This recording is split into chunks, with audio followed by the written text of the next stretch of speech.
afternoon, everyone. Welcome to the Columbus Metropolitan Club, also known as the CMC. So glad that you're here. My name is Tony Bell. I am the CEO and Chief Learning Officer for Phoenix Consulting Company, and I'm also a proud member of the CMC's Board of Trustees. We are so grateful and appreciative to today's sponsors, Columbus State Community College, where I'm a proud graduate of, Grange Insurance, The Ohio State University, and Otterbein University. Give them a big round of applause.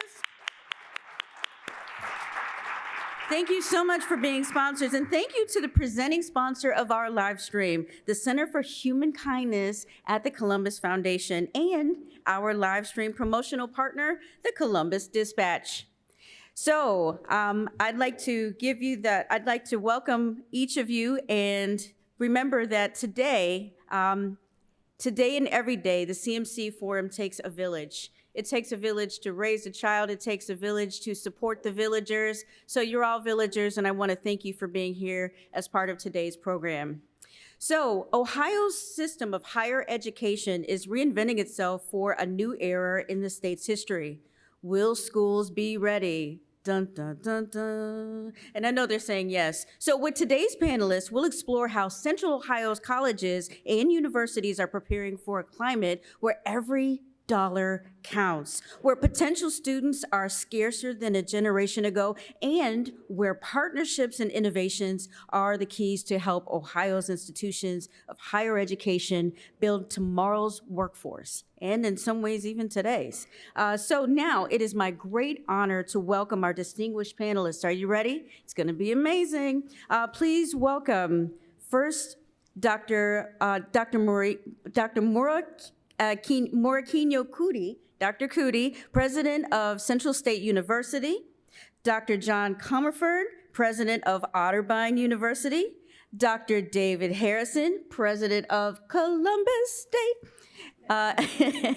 Dr. James Orr, Vice Provost for Strategic Enrollment Management at The Ohio State University, and our host, Sheridan Hendricks, Higher Education Reporter for Columbus Dispatch. And I want you to give them all a round of applause. Because we can bring the joy, we can bring the noise, and we can certainly have this conversation. So Sheridan, come on up. Thank you, guys. All right, everyone. I'm excited because we get to talk about my favorite topic, higher education. I have an audience that's just waiting to hear from these guys all about this. So let's dive right in. Like Tony was saying, there are a lot of issues facing higher education. There's a lot of great innovation taking place here in our state as well. But my two favorite words are historical context. So I think it's helpful to level set a little bit and get an idea of where we are at in higher education right now. I already told James that I'm going to pick on him first as our resident here. You guys can hear me? All right. As our resident enrollment specialist here, so James, can you tell us a little bit about this scary, looming word, the demographic cliff? What does this mean for higher education? Absolutely, and so good to see everybody here.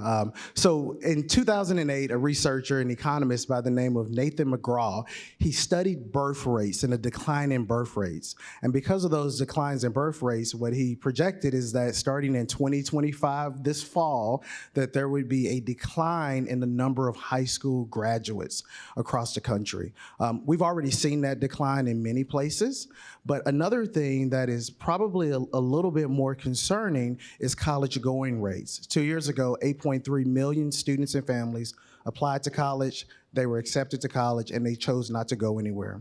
In the state of Ohio, we went from 2010 to 2023, we were at 72% of our students, high school graduates, going to college from the state of Ohio in 2010 to 66% a year ago going to college. So if you think about that, not only do we have a decline in birth rates, which means a decline in college graduates, we have more and more students who are choosing not to go to college and not to go to college anywhere. So with that in mind, for anyone who wants to start us off, how have your institutions been seeing this changing demographic cliff, but then also bracing for it? I'll jump. I want to start by thanking Tony for singing Columbus State. I love that. We are, the data that James cited are national data. We're a local institution. And I think that those demographics play out differently community by community. And we're blessed in Central Ohio that we are still seeing a lot of growth. We've got a lot of school districts that are building elementary schools, middle schools, high schools. That's something that really does matter. Specifically, we are have had a real focus on adult learners. Many of our students are adults anyway, and we're seeing a real growth in that regard. And with our partnerships with employers and other things that are happening in the region that I think we'll be able to touch on here shortly, I'm really optimistic in terms of increasing the college going rate. And I think James's point is really spot on. It's less about the demographics and it's more about helping students and families understand the possibilities through higher ed.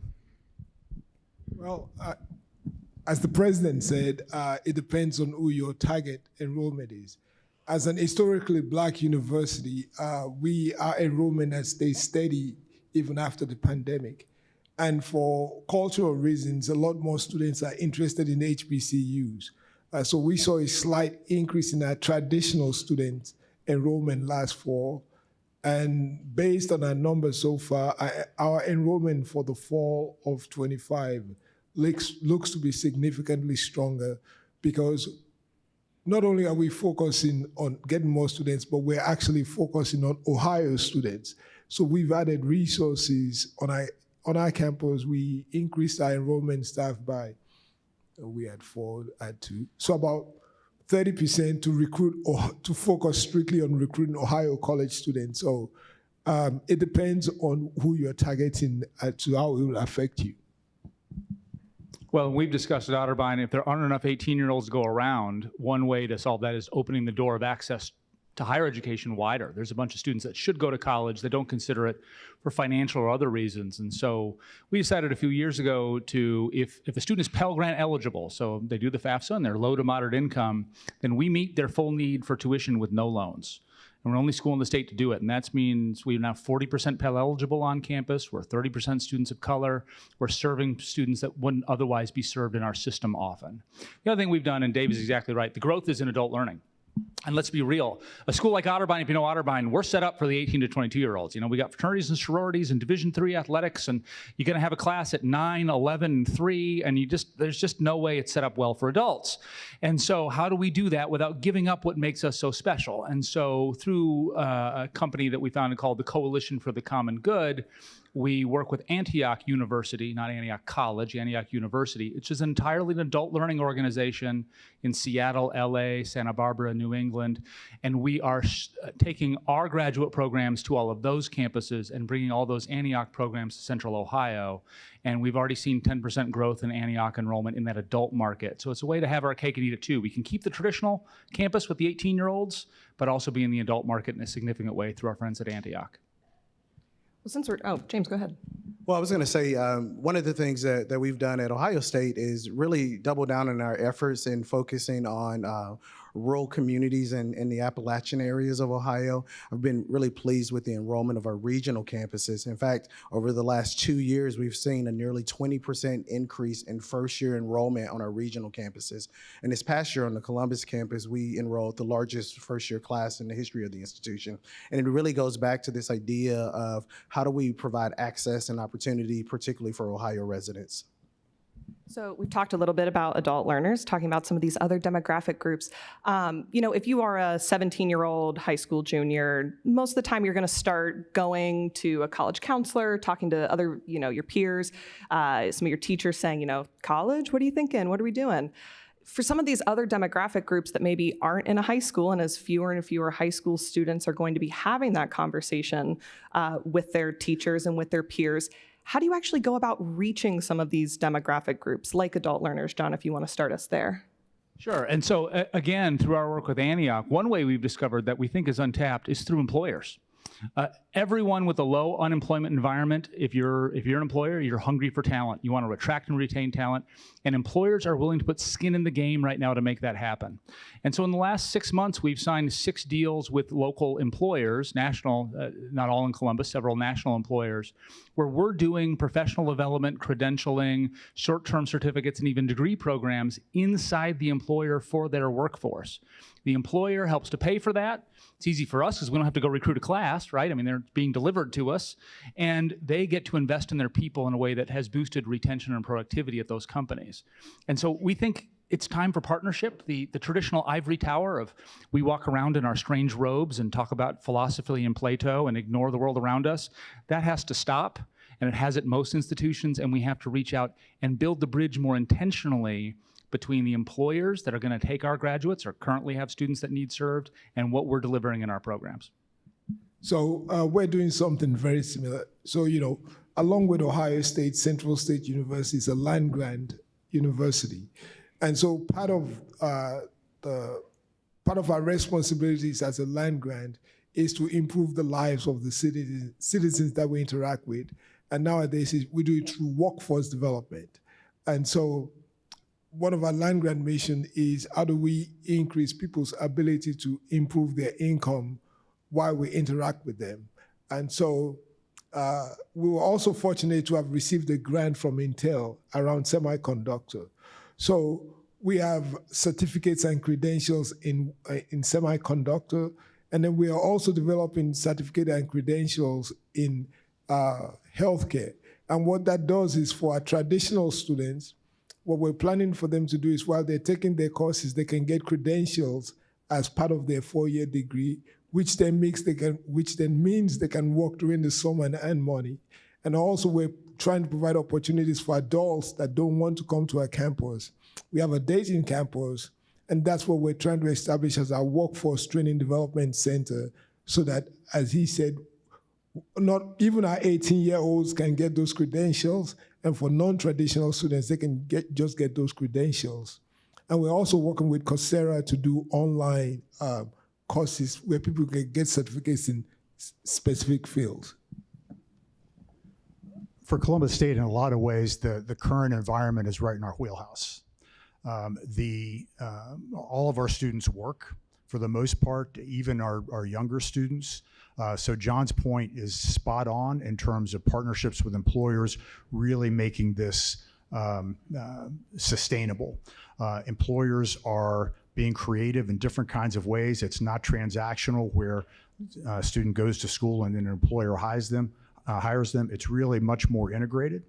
And we're working closely with employers every day so they can modify their HR plans to really map into earn and learn opportunities for our students. So while they're still in school, they're working and making money.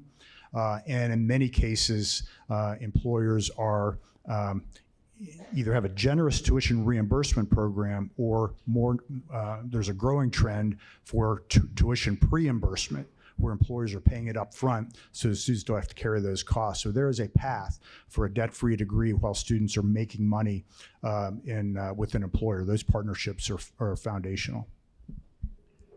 I really love this conversation because I think it hits us this idea that for higher education, we have to be available for the learner regardless of where they are in their journey, right? So that might mean you're the 17 or 18-year-old who's looking to go to college right out of high school. But it also may mean that you're the mid-career adult who's looking for a curriculum that's flexible, that allows you to work, but also allows you to get that degree.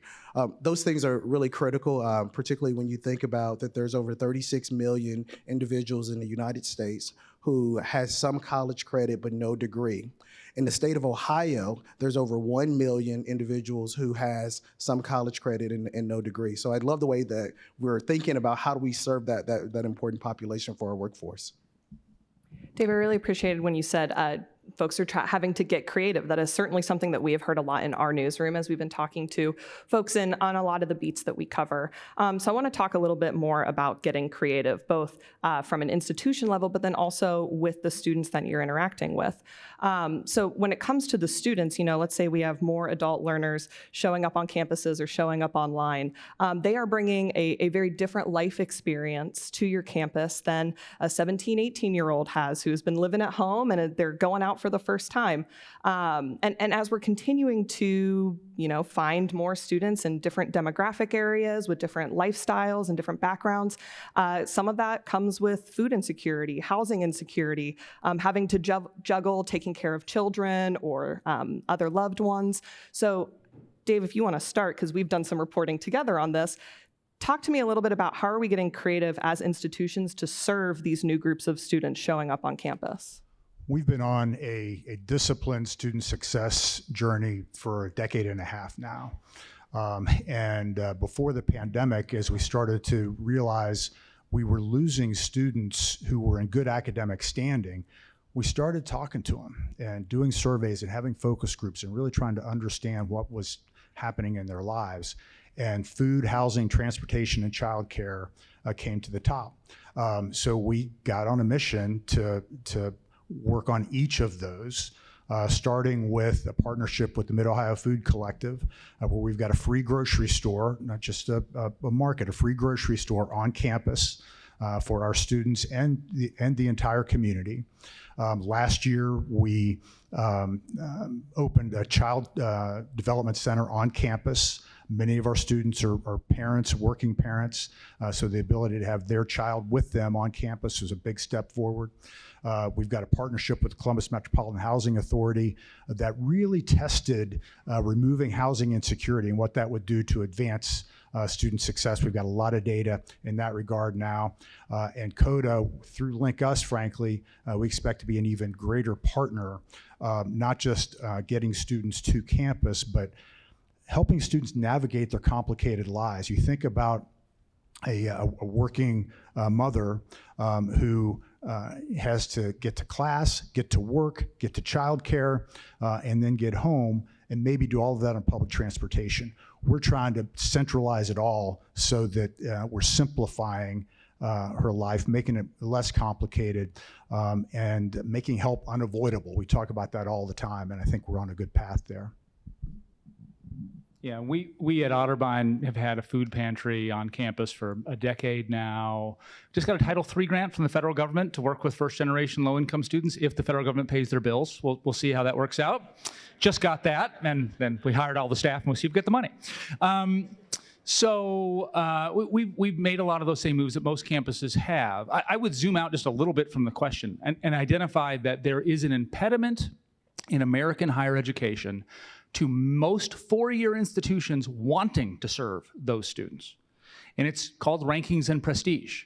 We measure institutions' quality by how selective they are at the outset, by how much they close the door in American students' faces.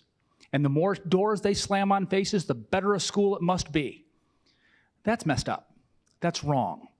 And we need to break that mentality and reward institutions and think of institutions of having quality for who they reach out and serve and make our society better, not serving those who already have. Okay. Now we're going.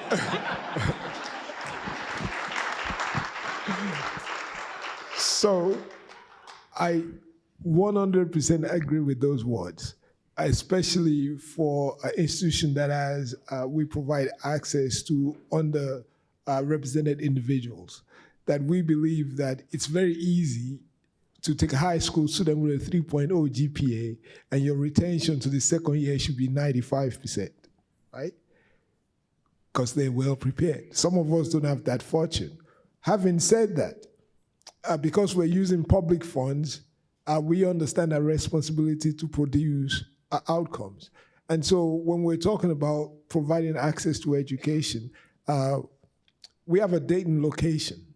That's downtown Dayton. It's in the middle of downtown. For those of you familiar with Dayton, downtown Dayton is very close to the lower income parts of the city. So we have this facility that we're trying to enhance. and rehabilitate because it's on the bus line. It's easy to get to. If you have children and you walk downtown Dayton, you can just go to a downtown Dayton location. Because our campus is in Wilberforce, which is remote. That in itself is a challenge for students who live on campus because they cannot go to town and get work. So we have to provide education where people are. So that's where we're trying to access that. But a topic you haven't brought up yet that is near and dear to us is the disparities in health, right? And we all know that that has to do with education. So later on, I want to talk about that if that's part of the questions, but I'll just leave it at that for now. Anything to add? Awesome. So as I've talked with some of you before, I know this is a very passionate subject for you. A college degree remains a life-changing asset for graduates. Axios reported last year that graduates in 2023, so folks ages 22 to 27, earned about $24,000 more annually than their peers with only a high school degree. And yet, I have been at some events around town in the last couple of years with business leaders and individuals who say, you know, high school graduates, go into the workforce, go get a job, start getting paid right away.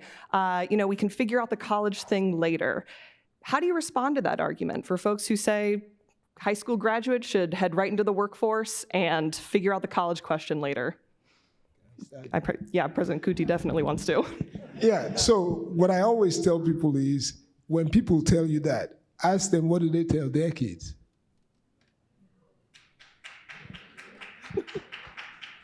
Because most of them are advocating for their kids to go to Ivy League schools or go to regional universities, but that's the advice they have for others, right? And they also have Ivy League degrees. But anyway, back to the point. What I'm trying to say is that it's a proven fact, regardless of where you're from, race, gender, sex, any kind of demographic, the number one predictor of your socioeconomic status is your college degree. And it's not just because I'm a university president, that's just what the facts are. And the key is, as the president said, is to open up the door so that more people can get that access.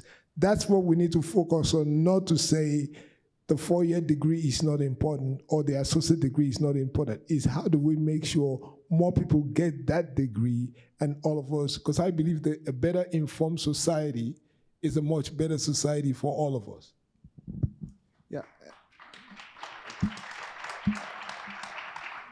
And I also think in higher ed, we have to do some self-reflection too, because if we're honest with ourselves, the way that we've talked about the value of college has been something that's really been similar to an echo chamber, right? It resonates with us, but does it really resonate with the public? And so I think it's important to have those conversations in terms of, we know that over the next few years, there'll be around 1.5 million new jobs that will be available. Most of those jobs, though, will require people to have some post-high school credential or education. And then the other piece is talking about the ways in which our coursework and our curriculum is designed to meet workforce demand.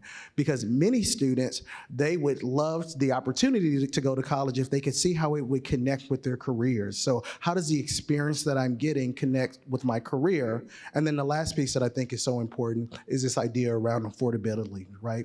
So is it affordable? How much will it cost me, and how much will I earn when I graduate? And I think us thinking more about that and having that conversation with students and families really resonates with them. So this comes up every time I meet with a state or federal lawmaker. Do we need more trades? This is a false choice. It is not trades or degrees. We need to build a better higher education system in which we connect these programs together. If someone goes and gets a credential as a plumber, they might run their own business someday. They might want a business class. They might want an accounting class. They might want a degree, a bachelor's degree eventually as their business grows. We need to make these credentials connected and stackable so that we're not creating these dead-end pathways, as if it's, well, you went then, now you're done. You can't go anywhere with that now. You're stuck in that forever. This is a false choice. The idea that it's 4-year degrees or associate degrees or trades. And you can do both, and we can build a better system to serve people to do that. So I should have gone before John because he gave my speech.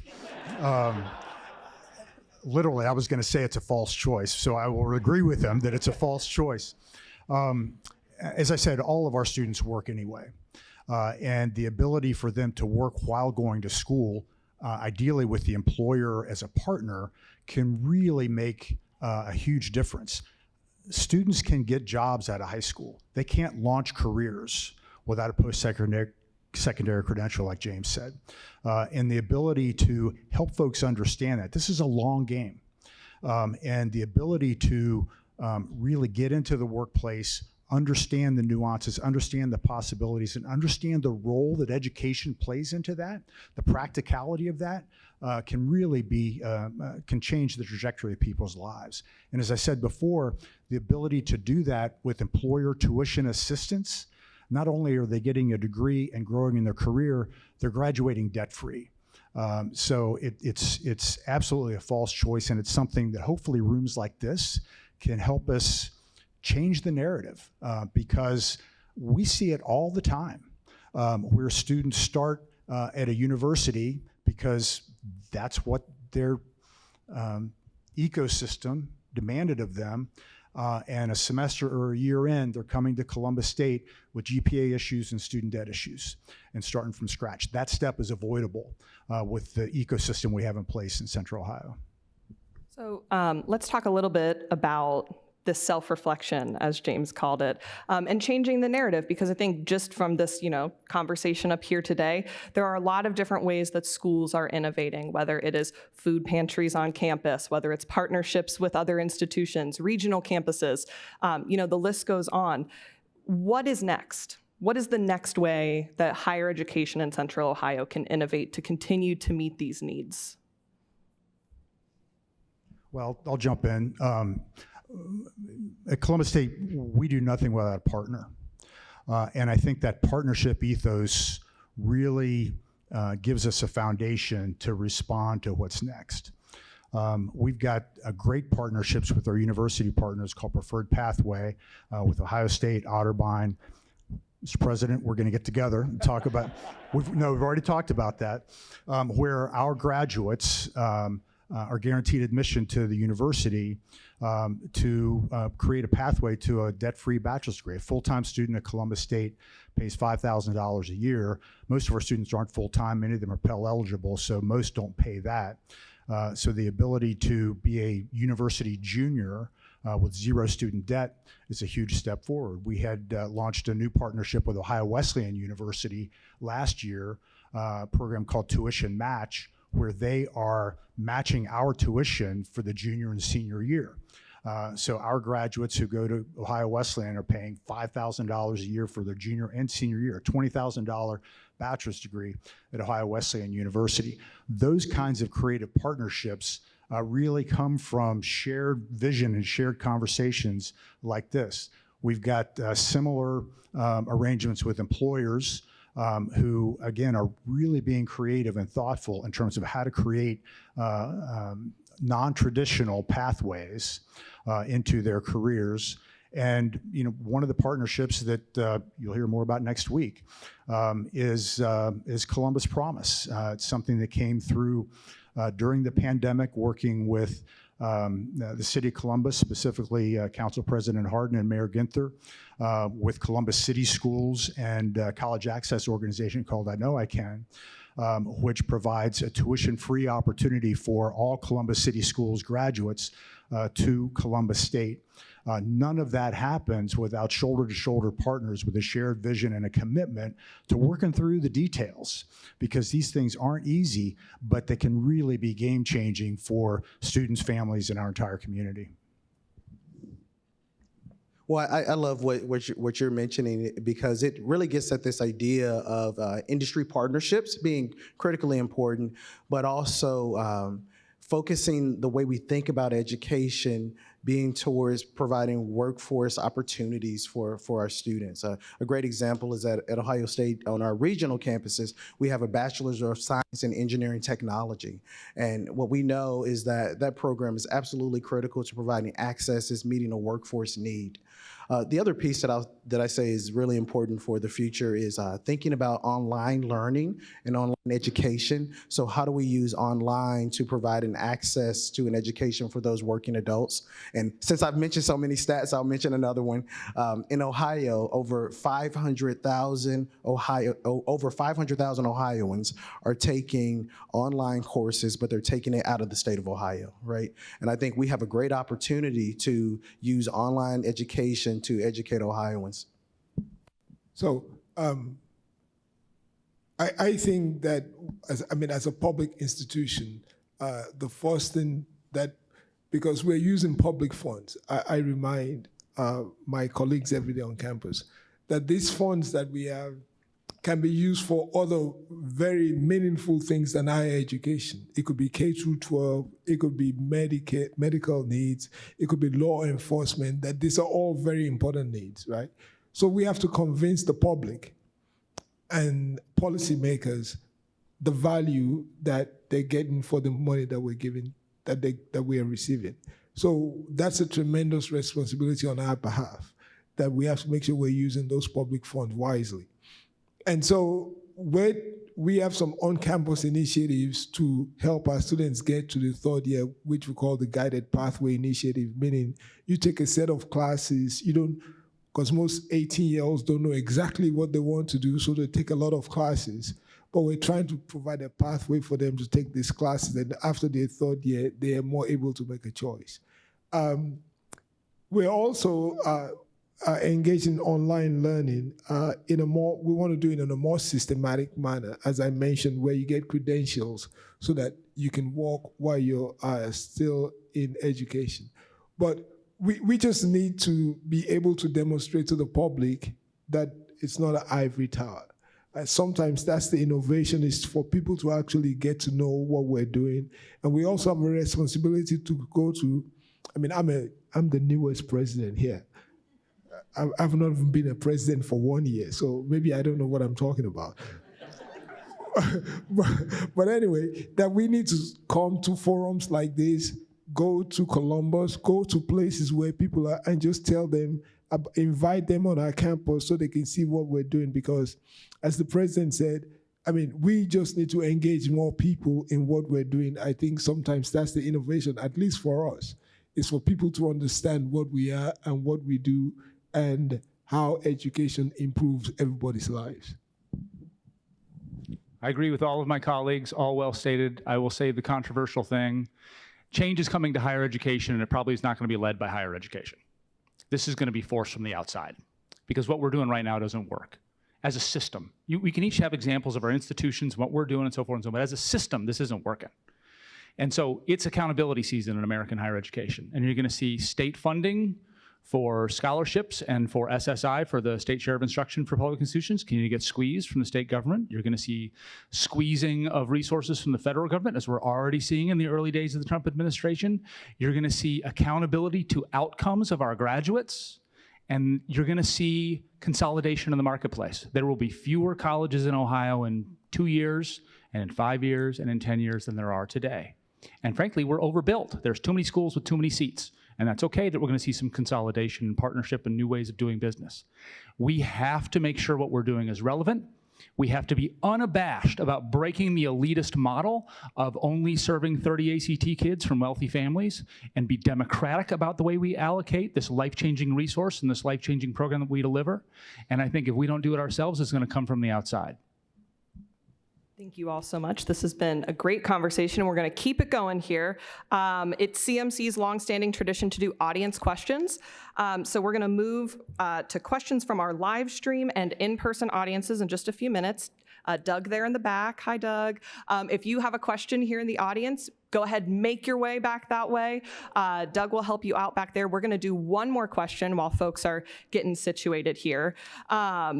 Lots of folks in this room are innovative. They are community leaders. You are all extremely impressive. And many of you are also parents. So you have a financial stake in some of what these guys are doing up here.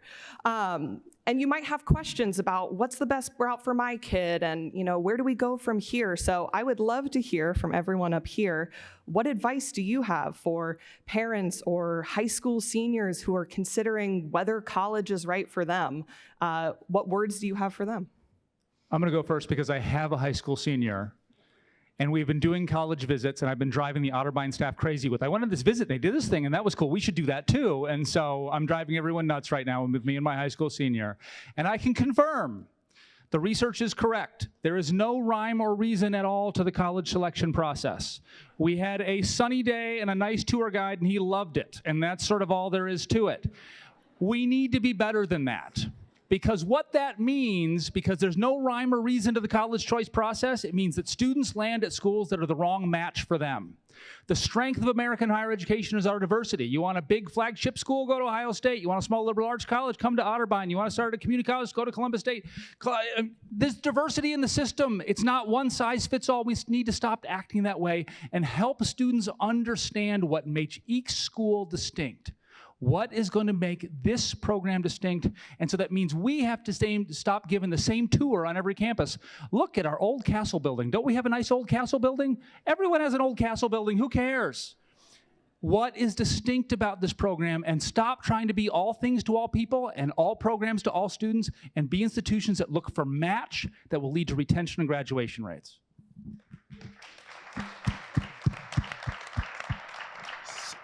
So I had moved the mic to my mouth to follow you, but you got a round of ovation. So I don't know if I want to do that. No, seriously, I love that.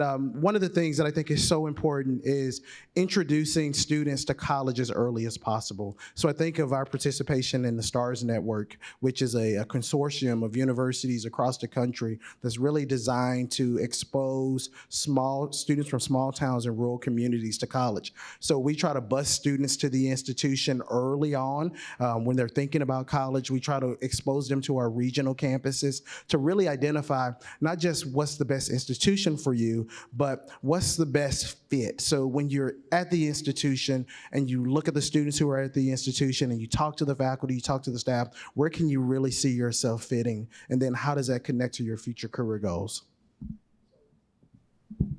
So we're trying to, what we're trying to tell students is there's only one public HBCU in Ohio, that's a land grant, that the experience that we provide you cannot get anywhere else.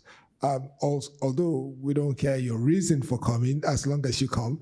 But I'm saying that to say, as the president said, students make choices that are unexplainable, but we want them to understand what they're getting when they come here. Because if you don't know that and you come here for a wrong reason, like he said, you're not likely to stay. So we want to, we're developing a new mission statement, and one of the words is there is that we provide a personalized learning pathway, regardless of whether you're an adult, you're 18-year-old, we want to make sure that you're here, and this is the path that you want to take. And if once you understand what we offer, and that's why you come, you're more likely to stay. So that's what we're selling. We don't want students just to show up for any reason. We want them to know why they're here and what we offer. As I said before, I think we need to help students and families understand that this is a long game. It's not their experience as an 18-year-old, but their experience as a 28-year-old, a 38-year-old, a 48-year-old, and how these decisions can launch them or hinder them towards that path. And the ability, again, collectively, for us to help students really understand, and families, it's really important, to understand the options that are available and talk to people that have been through various journeys and compare their experiences to what the student wants to experience. Don't hide the fact at all that I have a problem with student debt because I think it's avoidable. And the ability for students and families to understand the ROI involved in their education, I think, is really important, both in terms of how much it costs, but also what the payback will be down the road from a career standpoint. John, I'll be honest, I feel a little called out because when I went to visit Ohio State as a 17-year-old, they played Carmen, Ohio, had a tear in my eye. I went to Ohio State, what can I say? I'm part of the problem. Thank you all so much. Doug Buchanan with CMC is going to be curating questions from our live stream audience, and folks in the back are going to get a chance to ask a question as well. So take it away, Doug. Sheridan, thank you so much. Thank you to today's panelists. Great CMC conversation. Thank you. If you have a question for today's panelists, please do join me at the mic. We've got a long line here, but we'll try to get to as many as we can. If you're watching online on YouTube, please type your question in the chat, and I'll try to get it read at the microphone here. Great questions at CMC always have two things in common. They take 30 seconds or less to ask. And what punctuation mark does a question end with? It ends with a question mark. Yes, it does. Thank you. Okay. Let's start with this one. Richard Meyer asks, for any panelist, how will the recent proposed state legislation impact higher ed institutions? And I assume he's talking about what is now called Senate Bill 1. I guess I'll start. Senate Bill 1 is specific to public institutions, and so my colleagues from the publics might have other thoughts here. It certainly sets a precedent of political interference in higher education that I think is, even though it wouldn't apply to an Otterbein, is a dangerous place to go. I think it is critical that our college campuses, if we are going to be legitimate educators, are welcoming to all mainstream points of view. We don't pick sides. And when we let the left or the right start interfering in our curriculum and how we deliver it, then I think that's problematic to what we can deliver as educators. We want well-rounded students that are exposed to all mainstream ideas, and I hope that that trend doesn't last long of reaching into our institutions to meddle. I mean, where Central State University is a member of what is called the Inter-University Council of Public Universities, and the council's position is to be neutral towards Senate Bill 1.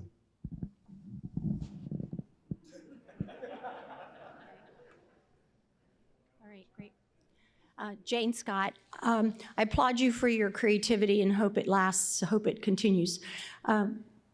What is the path, and is there an opportunity for someone who's interested in a liberal arts education at a four-year university to major as a plumber or an electrician or an HVAC technician or a cabinet maker or a contractor? Dr. Harrison, I know you have great programs that do that, but that person comes out with an associate degree, a technical degree.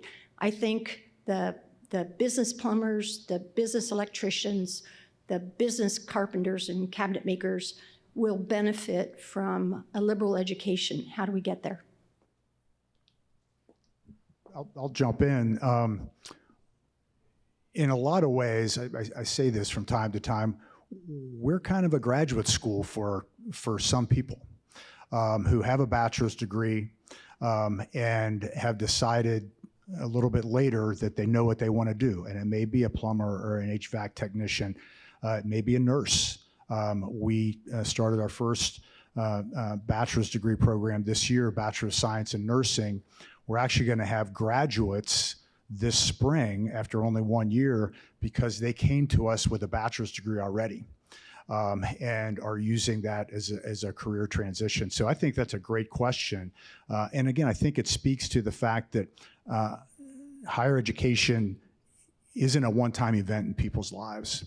And that's going to be the case even more so going forward. So the ability for us to work together, and I'll tell you, Central Ohio is lucky to have the diversity of institutions and the level of collaboration that we have that makes that easy for folks to access. Yeah, because I really believe it's this idea of educating students and families and being available to them as educators across their journey, so across their lifelong journey, regardless of where they are in their career or where they are in their life. We try to think about that a lot at Ohio State. We offer completion grants, and these are grants where when students come back to us and maybe they need some funds to be able to continue their education or get a credential. Our regional campuses do an amazing job as well of being available for students, families, and just learners across the journey as they're thinking about differences in their career. And the last thing that I'll say is that what we know is that the arts, the humanities, liberal arts is super critical because employers are constantly asking the question, not only do you have this interdisciplinary depth, not only are you good with your trade, but can you communicate with people who are different from you? Are you good at managing your time? Are you a problem solver? Because what we know is that the world's largest challenges 10 years from now is not just about do you know your field, it's do you know how to think and do you know how to answer really difficult questions. Hi, my name is Sarah Julian Bell. I'm from Mount Carmel College of Nursing. My question, it's clear that the federal government is going to begin determining the value of specific degrees following the passage and implementation of the Financial Value Transparency and Gainful Employment Act. So I have a two-part question. How are your institutions preparing a response for potential repercussions or fallout from these targeted actions? And how do acts like FVTGE impact academic freedom and the value placed in the sharing of knowledge? Thank you. So I can get started. That was a great question and perfectly phrased. We always try to help policymakers see the longer arc of a career. One of my favorite stats about Otterbein grads, and these are grads of all institutions, this applies. The students are flocking to the majors that sound like jobs, nursing and STEM and business. And there's a general, well, if I major in history, what do I do, right? Or major in political science, what do I do, or art? The reality is the professional programs immediately after graduation, those students make more. A nurse is going to make more than a history major the day after graduation. If you go 20 years into a career, it's reversed itself. Because oftentimes the students that come out of the social sciences and humanities have found themselves in career paths where they're getting promoted, they're starting businesses, they're doing things like that. Whereas nurses often stay nurses, as they should. That was the goal, right? And so there's a chance for advancement in some of these other fields. And so you got to take a longer view than like, they want to measure 6 months after graduation, what are they making? And that's just not the right way to think about this. The other thing I'll say is, given the pace of change of technology and AI and everything else, I can't imagine a job that's going to be the same in 5 years or 10 years, much less over the arc of a 40-year career. And so you want breadth. The more narrow the program, the more it's just training, the more someone's going to invent a robot pretty quickly to do your job, and you're going to be left on the outside looking in. 20 years ago, 30 years ago, there was the hot degree program in New Jersey. Every school had a program in a bachelor's in gaming management, casinos. What do you do with a bachelor's in gaming management in New Jersey today? My bet is not much. It's too narrow. You want the breadth, and we want to take the longer term view of the value of those programs. Can I jump into that? Because that's a great point. And it reminds me of going back to Jane's question. Recently was in a meeting with a number of employers talking about cybersecurity and the skill set required there. And one of them said the best training would be someone with a bachelor's degree in humanities and your, pointing to me, your cybersecurity certificate, because they'll have the technical skills and the tools, but also the thought process that can anticipate some of these issues. Thank you all. As a history major myself, I can say there is hope out there, yes. Dr. J asks, for traditional institutions, are there problems getting faculty buy-in for online learning or different ways of approaching credentialing? One of the things that makes online learning very effective is the flexibility that it gives to students as they're learning. That does mean that we have to rethink the pedagogy when we're delivering online courses. We know that effective online delivery is typically asynchronous. What we also know is that as you're thinking about all the different workforce demands, challenges that we've talked about today, and if you're thinking about those 500,000 Ohioans who are taking online courses outside of the state of Ohio, that lets us know that we have to really think critically about how we deliver online education, and that we do it with a pedagogy that allows students to learn and engage. And many times that's very different from what happens in the on-ground coursework. You can't just take an on-ground course and lump it over into the online world and be effective at it. Yeah, and I would just add briefly to that, one of my favorite jokes is if you ask 5 faculty members for their opinion on something, you'll get 10 opinions. And so it's a little all over the place, right? And so some are quick early adopters and want to be part of it, and some are like, oh, understanding the resistance is often because your prototypical faculty member was a rock star undergraduate student who got lots of attention as undergrad, went to grad school at some R1 like Ohio State and got lots of attention there. They were never an adult learner. They probably never took an online class, and they feel like a fish out of water when they're asked to do that. So it's about support around something that they might be just a little intimidated by. Thank you. We have 4 minutes left. We'll try to get to 2 questions. Hi, I'll try to be fast. I'm Len Huff with Axios. My colleagues report plenty on cost of living. You all have talked about different programs you have for adult learners. I'm curious what you think the interest higher ed institutions should take in maintaining affordable childcare, access to housing once those adult learners graduate, to make sure that the economic environment is friendly to those graduates. All right, I'll start.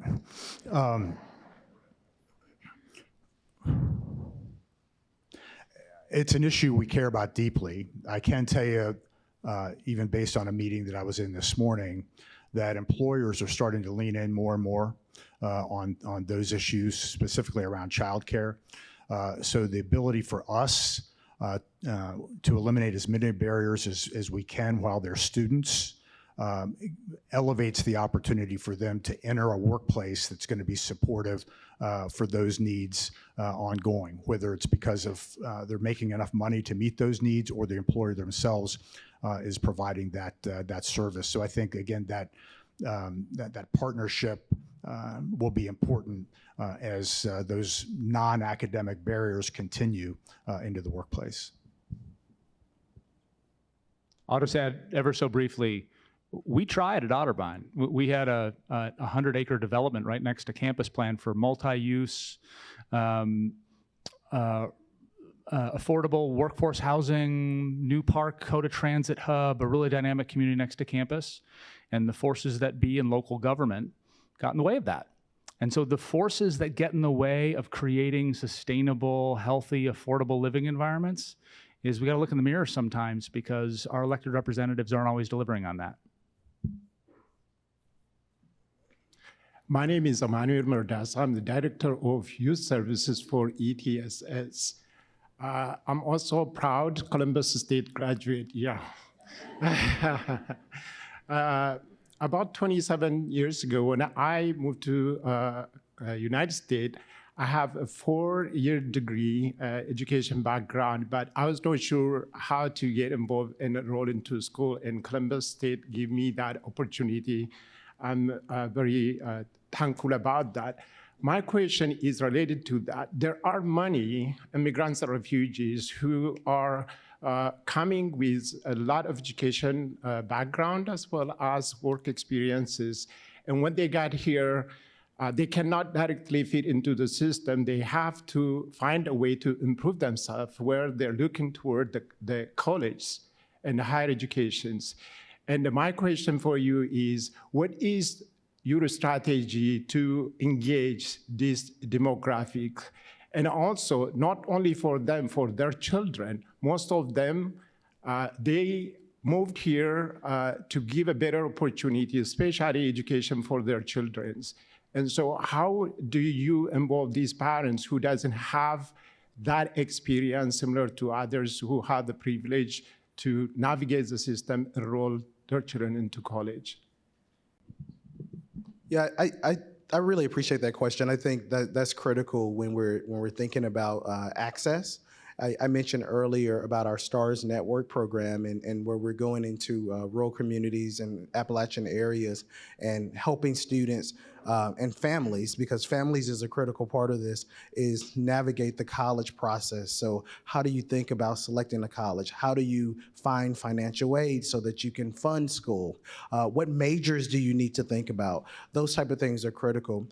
We also have something called the Buckeye Student Leadership Academy, and David Roy is sitting right here in front of me, and David runs that program. And what we do is in students in their junior year, we work with them and their families to take them through through the college applying process so that they can get into college. But here's what's far more important is that we want them to be successful while they're here at the institution. And success doesn't just mean retention and completion, it also means career and job outcomes as well. So part of addressing the college going rates is going to be reaching into communities like you've described and really helping create more people who are eligible for college, know how to apply to college, and also are able to be successful while they're in college and afterwards. Everyone, I wish that we could keep talking about higher ed. I could do it all day. Come find me after. But I'm getting the wrap-up signal from Doug, so I'm going to turn it back over to Tony for some concluding remarks.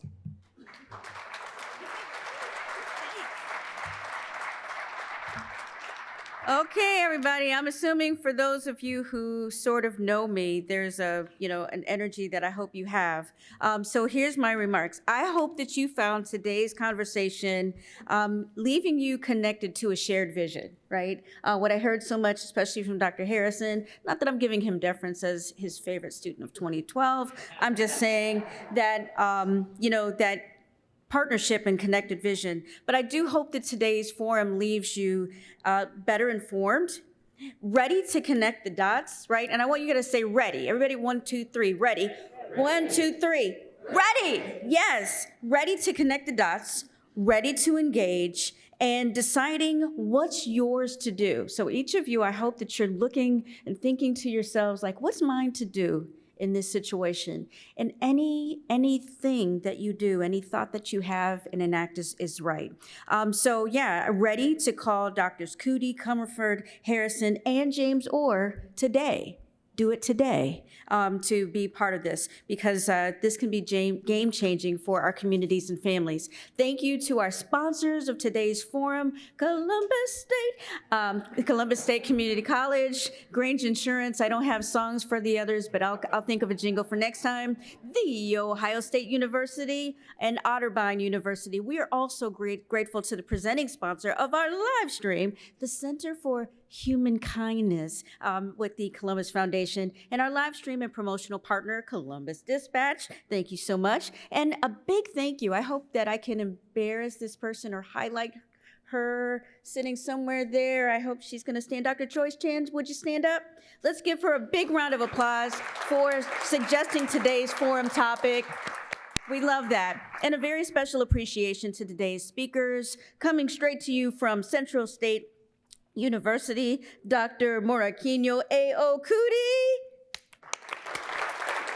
the president of Otterbein University, Dr. John Comerford, the president of Columbus State, Dr. David Harrison, and the vice provost for strategic enrollment and management at The Ohio State University, James Orr. And of course, our host, whom we hope will come back and host again, Ms. Sheridan Hendricks. We don't know if she's related to Jimi Hendrix, but she rocks. So thank you. I hope you'll make plans to come and join us again next week. You'll have a different but amazing presider here at the Ellis. And the topic, drum roll, please. Thank you for the drum roll. Drum roll, the caregiver crisis. How do we solve it? Okay, see you next week. Thank you, everyone.